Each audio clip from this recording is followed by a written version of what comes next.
안녕하세요. 말랑말랑 초등 역사수업연구소 신봉석 선생님입니다. 오늘은 고조선 멸망 이후의 모습은 어땠을까라는 주제로 공부를 해보도록 할게요. 아마 학교에서 공부하는 교과서로는 삼국의 전성기를 나타내는 배우는 그 부분에서 본문 첫 번째 문장 첫째 줄, 둘째 줄, 중간까지. 딱 그 정도, 두 줄 정도밖에 안 되는 내용인데, 이 부분이 한국사 능력검정 시험이나 이런 데서는 꼭 나오는 부분이어가지고, 혹시나 한국사 능력검정 시험 준비하는 학생들도 있을까 하여 조금 자세히 다뤄볼까 합니다. 교과서에는 그렇게 되어 있고, 사회과 부도에는 또 지도가 나와 있으니까, 혹시 참고하실 학생들은 이제 사회과 부도 73쪽을 꼭 확인해 주세요. 먼저 철의 등장 보도록 하겠습니다.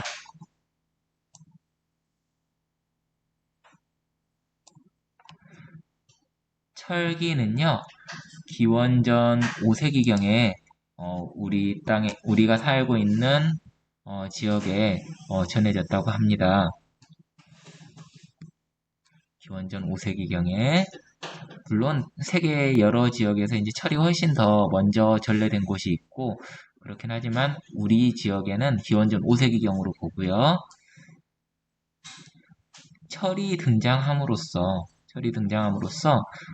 우리 사람들이 살아가는 생활 모습이 꽤 많이 변화했어요. 먼저 철제 농기구나 무기를 사용하게 되었겠죠. 자, 철제 농기구 같은 경우에 또는 철로 만든 무기 같은 경우에는 돌이나 나무로 만들던 것보다 농기구가 훨씬 단단했고 무기 역시 철로 더 날카롭고 단단한 무기를 만들 수 있었어요. 농기구가 발전하면서 이제 농업 생산량이 증가했다는 것은 당연한 이야기이고 그리고 단단한 무기, 날카로운 무기를 만들 수 있다는 것은 전쟁이 더 자주 일어날 수 있게 되었다. 이제 좋은 점과 좋지 않은 점이 같이 이제 발생하는데요. 여튼 그 철기 시대가 열리는 순간부터 이제 농업 생산력은 증대, 그리고 전쟁이 더욱 자주 일어나게 되고, 이런 영향들이 있었다고 보면 되겠고, 지금도 철기 시대라고 부르는 사람들이 있어요. 여튼, 그렇다는 거. 자, 그 철이 등장했을 때 그 시기쯤에 이제 철이 등장하고 몇백 년 정도 있다가 고조선이 멸망을 하게 되는데요. 자, 위만이라는 사람이 혼란스러운 중국 땅을 떠나서 무리를 이끌고 고조선 땅으로 들어왔습니다. 그래서 당시에 고조선의 왕 준왕은 위만을 꽤 신임했었고 믿었었고 그래서 고조선의 서쪽 영토를 맡기고 수비할 수 있게끔 하였습니다. 그런데 그 위만이 힘을 키워서 왕을 몰아내고 왕위를 차지하게 됩니다. 그래서 이때부터를 보통 위만조선이라고 부릅니다. 위시조선 또는 위만조선이라고 부를 수 있겠고요. 이게 기원전 2세기경이에요. 기원전 2세기경이고 자, 이때 또 철기 문화가 또 본격적으로 더 많이 들어오게 됩니다. 고조선 멸망 전후에 세워진 여러 나라라고 써져 있어요. 아랫부분이 솔직히 말하면 한국사 능력검정 시험에서 이제 키포인트가 되는 부분이고요.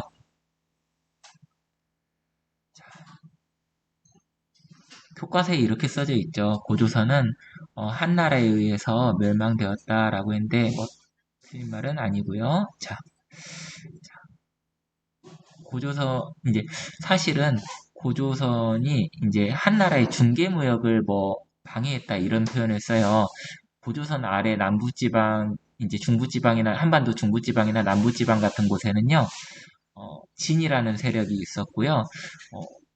뭐 한나라는 진과 무역을 통해서 얻는 것이 많길 바랐겠죠. 그런데 중간에 고조선이 끼어 있었기 때문에 한나라의 물건을 뭐 이제 한나라로부터 물건을 받아들여 가지고 진에게 팔면서 이제 많은 이익을 남기거나 또는 뭐 이런 것도 가능했겠죠. 진의 물건을 받아들여 가지고 이제 중국 쪽에 이제 더 팔면서 이익을 남기거나 그런 식으로 중개무역을 했을 것으로 보이는데 그게 너무 좀 꼴보기 싫었던 것 같아요. 그래서 한나라 무제, 중국 한나라의 전성기를 이끌었던 무제라는 사람이 어, 고조선에 이제 병사들을 보내가지고 전쟁이 벌어지고요.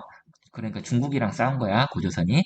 자, 그래가지고 뭐, 이제 1년 이상, 버티다가 이제 내부 분열로, 이제 끝까지 싸운 사람들도 있겠지만 내부 분열로 이제 한나라에 의해서 고조선이 멸망하게 됩니다. 여튼, 그런데 그 고조선 멸망 전부터 있었던 나라가 바로 부여예요, 부여. 부여이고, 네. 그 부여에서 사실은 나중에 주몽이란 사람이 부여 사람인데 이쪽으로 가가지고 고구려를 세우기도 하죠. 근데 그 전부터 사실은 고구려라는 나라는 있었어요. 아니, 고구려라는 지역은 있었어요. 그래서 원래 있었던 고구려는 구고구려 또는 이제 주몽이 나중에 세운 고구려는 뭐 신고구려 이렇게 구별도 하는데 이거는 뭐 중고등학생도 잘 모르는 내용이고요. 여튼 그런 이야기가 있다라는 거. 요쪽에는 옥저, 요쪽에는 동해, 그리고 마한, 진안, 변안 해가지고 요것들을 또 사만이라고도 부릅니다.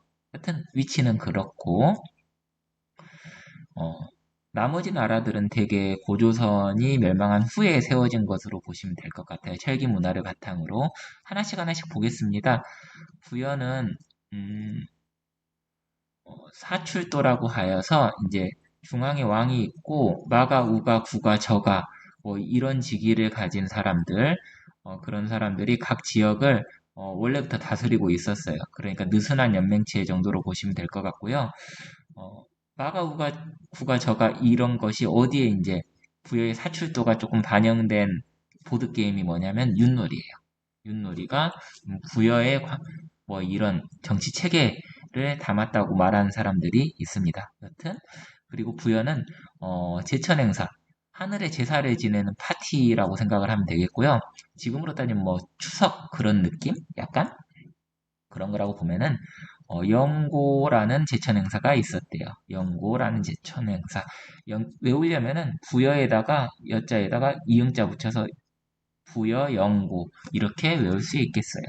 그리고 부여의 좀 특이한 풍습이 이제 고구려도 그랬는데 이거는 순장 풍습이 있었대요. 순장 풍습. 지배층이 세상에 떠났을 때 이제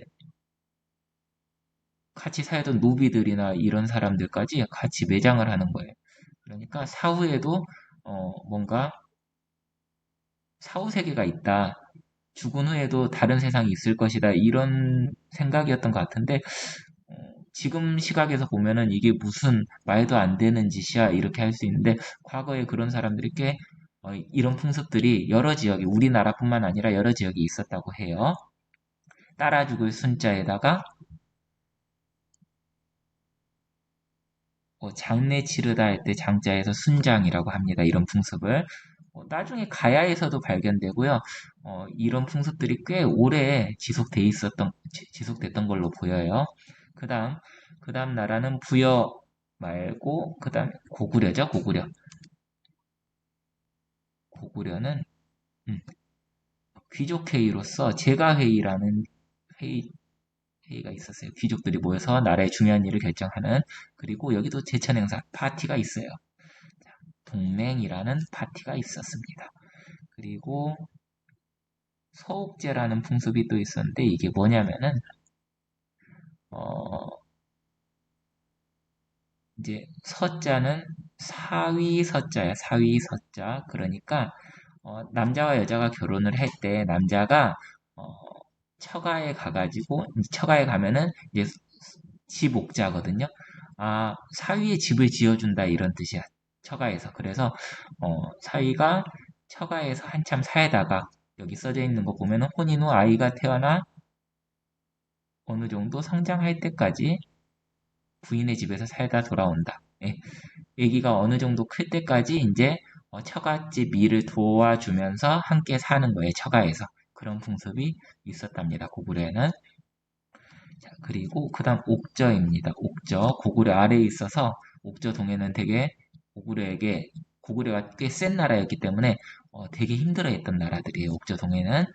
자, 그래서 여기는 왕도 없어. 옥저 동해는. 더군다나 가까운 옥저는 고구려랑 가까운 옥저는 제천 행사도 하지 않아. 파티도 하지 않아. 왜? 뭔가 생산이 됐다고 하더라도 꽤 많은 양을 누구에게 뺏겼을 것이다? 고구려에게 뺏겼을 것이다. 라는 거예요. 그래도 조금 거리가 있는 동해는 강원도 지역이죠, 지금. 예, 무천이라는, 어, 제천 행사가 있었어요. 무자는 뭐 춤출 무자, 천자는 하늘 천자, 그러니까 하늘을 향해서 뭐 춤을 춘다, 이런 의미겠죠? 자, 여튼, 옥저에는 고구려랑 반대로 민며느리제라는 풍습이 있었어요. 여기는 이제 민자는 뭐가 없다 이런 뜻이잖아요. 민소매 할 때처럼, 민문이토기 할 때처럼, 머리카락도 나기 저는 어린 여자아이, 실제로 머리카락이 나기 전에 여자아이를 데리고 가진 않았을 텐데, 여튼, 어리다는 뜻이에요.